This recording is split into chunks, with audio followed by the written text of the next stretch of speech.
The auctioneer said the number 3 times, and 3 times the schoolhouse gave him nothing back. 40 cents.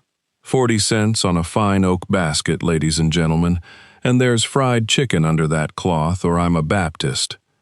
40 cents. 91 people sat on borrowed chairs in the Piney Fork schoolhouse that October evening in 1889, and 91 people found something interesting to look at on the floor.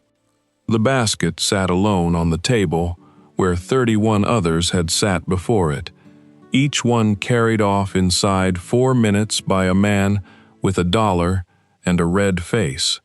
This one had a red handkerchief knotted through the handle. It had been sitting 11 minutes. Permelia Vantrease, 41 years old, sat in the second row from the back with her hands folded on her knees and did not let her face move at all. She had learned that in Vermont. A woman can be looked at for a long time and still decide what her own face is going to do about it. What nobody in that room understood, what the whole Sweetwater country would not understand for another 9 months, was that the woman whose basket nobody would bid on was the only person within 200 miles who knew why every wool clip in the county was being docked 11 cents on the pound. But that comes later. Mrs. Ionia Whitledge, 56, president of the Piney Fork Ladies' Aid, had written the rules of the box social in her own hand in 1883 and had them copied fair onto a card that hung inside the schoolhouse door. Rule 4 read, "Baskets from the settled households of the district shall be placed forward upon the table, others as space allows." Mrs. Whitledge would have told you, honestly, that there was nothing unkind in it. It was an arrangement. It was orderly. Somebody has to be last. She had placed Permelia Vantrease's basket last. Permelia had been in Piney Fork 4 months. She had come out from Bellows Falls, Vermont, after her husband, Merritt Vantrease, died peacefully in his sleep at 44 in the spring of 1886. A millman, a good one, and she had come because a grading camp contractor advertised for a cook and then folded before she stepped off the train. She was a big woman. She had always been a big woman. She was 5'10" and built like the doorframe of a house that intended to stand, and she had carried 140-pound wool sacks up a mill stair for 19 years without ever once being asked whether she could. In Piney Fork, she washed for the hotel. She was polite. She was quiet. She was, in the arithmetic of a small settlement, 40 cents, the auctioneer said again, and let his hand fall. Coy Marchbanks, 45, stood at the back wall because there were no chairs left when he got there, which is what happens when you leave the house with 8 children. He had come down out of the Bighorn foothills in 1878 with cattle, like everybody, and the terrible winter of 1886 had taken 900 head and left him a man with a mortgage and a dead herd on frozen ground. So he had done the thing his neighbors laughed at. He had gone into sheep. 4,000 head of sheep and 8 children and no wife. Nanny Marchbanks had died peacefully of lung fever in the December after that winter, in her own bed, with the lamp turned low, and the last thing she said was that the baby's feet were cold. There were 8 of them now, ranged along the wall beside him like fence posts of descending height. Wilburn, whom everyone called Wib, 15, and taller than his father by an inch he would not stop mentioning. Modena, 13. Harl, 11. Vashti, 9. Boone, 8. Bertie, 6. Vester, 4. And Ina, 2. Asleep against her father's shoulder, with her fist wound into his collar. Coy Marchbanks was watching the basket with the red handkerchief. He was thinking about the October of 1885. Nanny had baked 2 days for the social that year, and he had spent the evening out in the dark with a colicky bay mare, and when he came in the auctioneer was already calling the last basket, and Coy had $1 in his pocket and did not spend it, because $1 was $1, and he figured she would understand. She had carried it home unopened on her lap in the wagon. She never said one word about it, not that night, not ever, and she was dead 14 months later, and he had 1,100 nights since then to think about $1. 40 cents, the auctioneer said, and then I'm going to have to set it aside, folks. $41. The room turned like a single animal. $41, in the Wyoming Territory in 1889, was 6 weeks of a top hand's wages. It was a milk cow and change. It was, as it happened, exactly what Coy Marchbanks had in his coat from selling 9 cull ewes that Tuesday, and he knew the number because he had counted it twice on the wagon seat. The auctioneer's mouth was open. Mrs. Ionia Whitledge said, from the front row, in a voice that carried, "Mr. Marchbanks, there is no call to make a scene." Coy Marchbanks shifted the sleeping baby to his other arm. "No, ma'am," he said. "There's a call to buy a basket." He walked up the center aisle with Ina asleep on his shoulder and 7 children coming behind him without being told to, and he put the money on the table in front of the auctioneer, and then he stood there a moment with his hat in his free hand and did a thing that Piney Fork talked about for 40 years. He turned around and spoke to the room. "My wife's basket sat," he said. 19 and 85. It sat about 4 minutes, and I want you to know 4 minutes was long enough that I've had 4 years to think on it, and I'd give this and 41 more to have that 4 minutes back. He picked up the basket by the red handkerchief. "No basket ought to sit," he said. "That's all. That's the whole of what I've got to say." Then, because a man must do something with his hands after a speech like that, he carried the basket over to the second row from the back and asked Permelia Vantrease if she would eat supper with his children. She said yes. There was no place for 10 people to sit, so they ate on the schoolhouse steps in the cold, and Permelia Vantrease unpacked that basket like a woman dealing cards: fried chicken, a jar of pickled beets, a dried apple pie in a tin, and 18 biscuits, because she had not known how many she was cooking for, and had guessed high the way a mill woman guesses high. 18 biscuits fed 8 children, exactly the way 18 biscuits fail to feed 8 children, which is to say entirely, and not one left. Vester, 4, sat down in her lap without asking anybody. Ina woke up and did the same thing on the other side, and Permelia arranged the 2 of them without comment, the way you shift a load.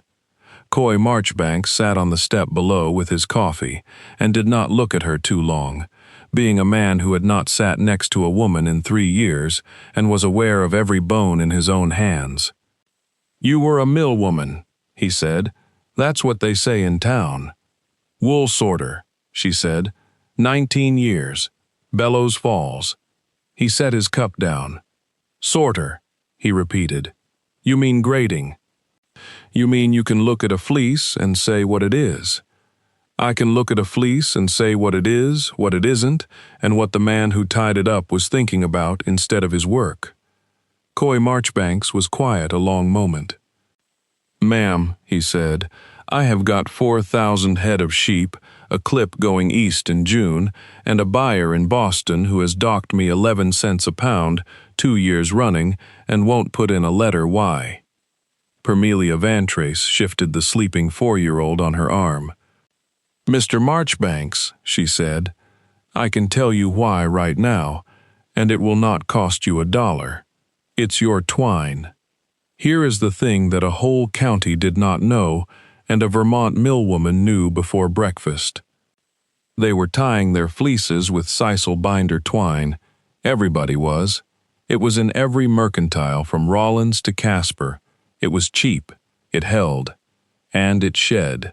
Little pale hairs of sisal work down into the wool where no eye finds them, and they will not take dye.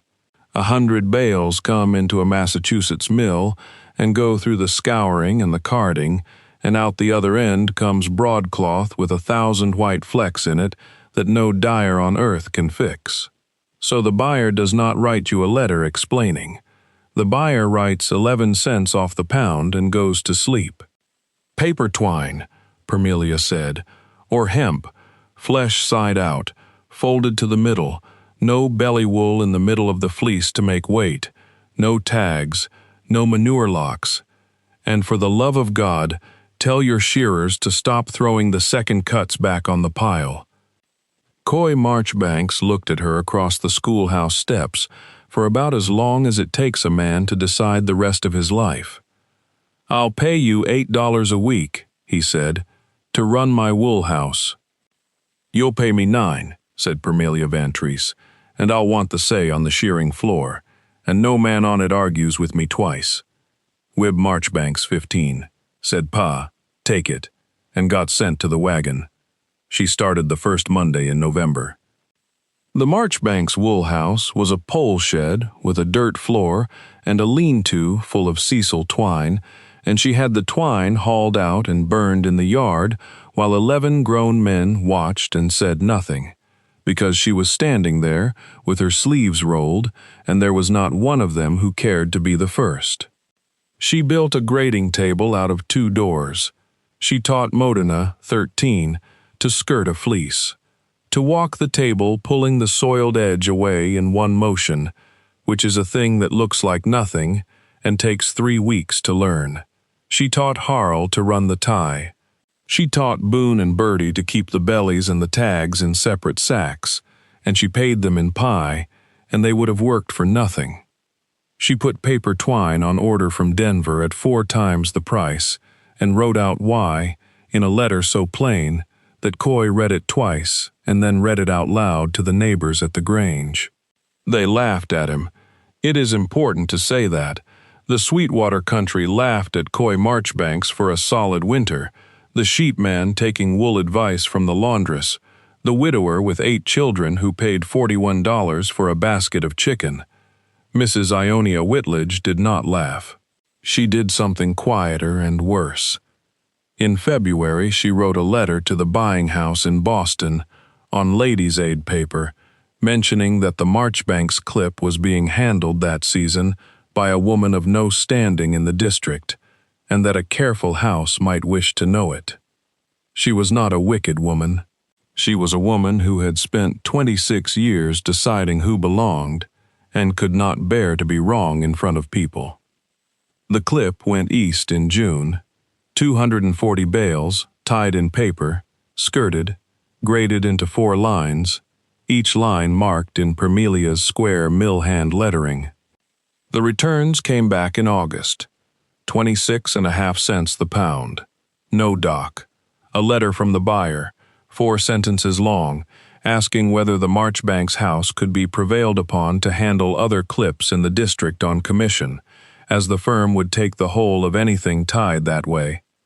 11 cents a pound, across 4,000 head, is the difference between a mortgage and a ranch. It is also the difference between a woman who is talked about and a woman who is consulted. By September, there were 9 outfits hauling their wool to the pole shed at Marchbanks, and by the following spring, there were 22, and men who had laughed all winter stood in that shed with their hats off asking Permelia Vantrease to look at a fleece and say what it was. She never once mentioned that they had laughed. Coy watched her not mention it, over and over, and that was the year he stopped thinking of himself as a man with a wool house and started thinking of himself as a man in love. The Ladies' Aid held the social again in October of 1890, in the same schoolhouse, under the same card by the door.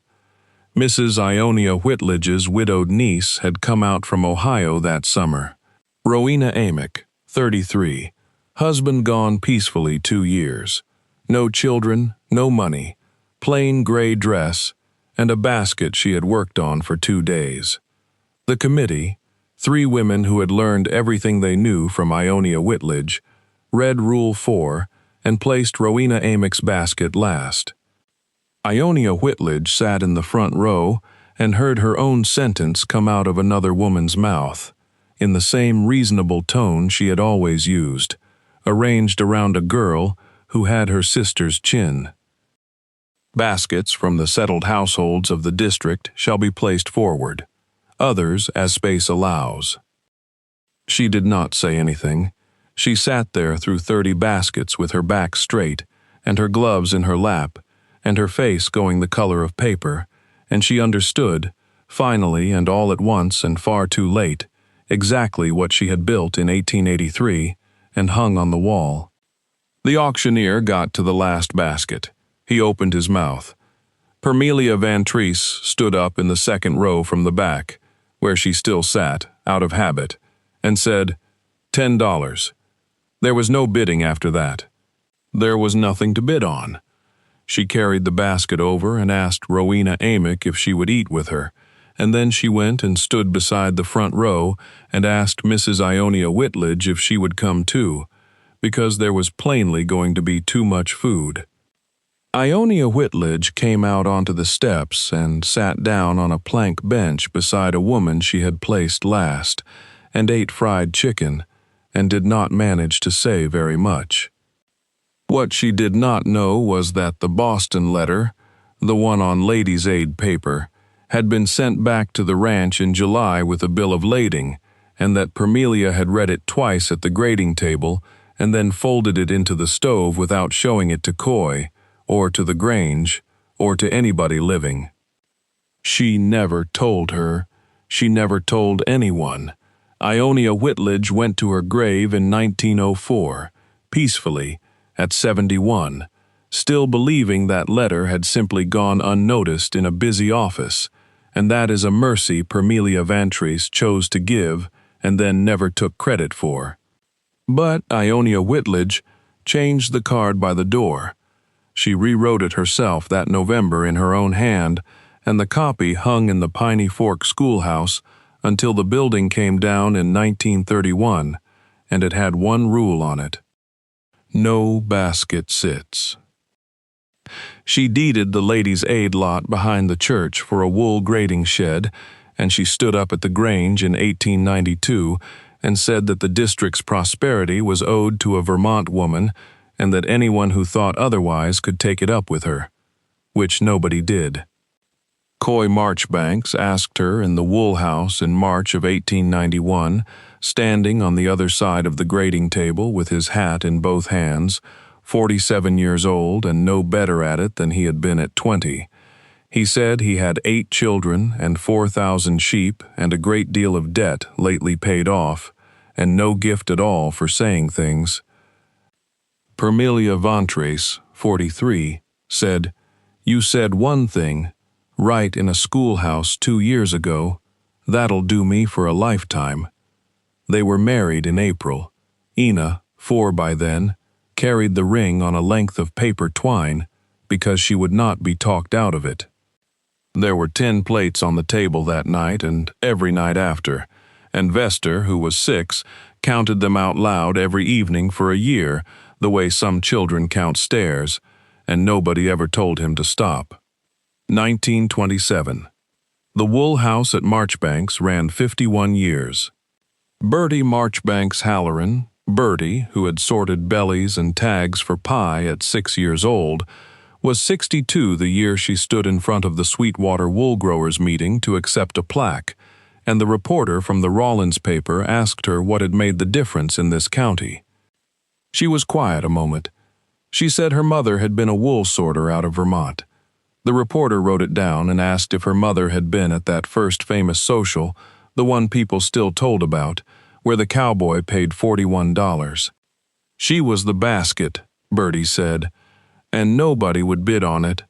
"One man would," said Bertie Marchbanks Halloran. "One man in 91. That's the whole story of this county, mister, and you can print it exactly like that." Permelia Vantrease Marchbanks died peacefully in 1919, at 71, in the house on Piney Fork, and the red handkerchief off that basket was folded in the drawer of her table, where she had kept it for 30 years. They buried her under a stone that Coy chose, and the words on it were not her name and her dates, though those are there too. Under them it says,